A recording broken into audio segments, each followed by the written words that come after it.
ایک شخص کہتا ہے میرا باپ بڑا گنہگار تھا، میں نے غسل و کفن دے کے اسے دفن کیا، رات کو خواب میں اپنے باپ کو دیکھا، تعجب تب ہوا جب میں نے اپنے باپ کو جنت میں دیکھا۔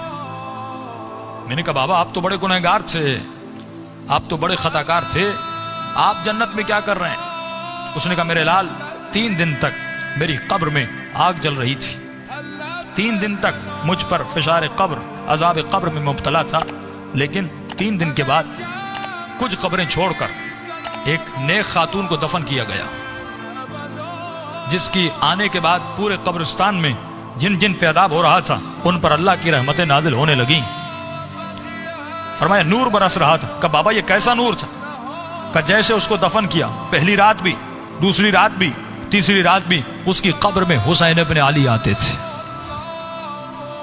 فرمایا جب اس خاتون نے میرے عذاب کو دیکھا، فرمایا اس کے دل میں رحم پیدا ہوا، اور جب امام حسین اس کی قبر میں آئے تو اس نے کہا مولا مجھ پر تو رحمتیں ہیں، لیکن یہ بھی آپ کا چاہنے والا ہے، اس کی قبر میں عذاب ہو رہا ہے، میں چاہتی ہوں میری خاطر آپ اس کی شفاعت کر دیں۔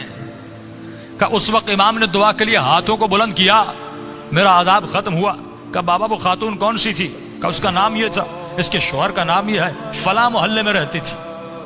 یہ نیند سے اٹھا، اس محلے میں گیا، اس شخص کا نام پوچھا، کہ فلاں خاتون آپ کی زوجہ تھی؟ کہ ہاں۔ کہ اس کا کون سا ایسا عمل تھا؟ کیا وہ بہت زیادہ نمازی تھی؟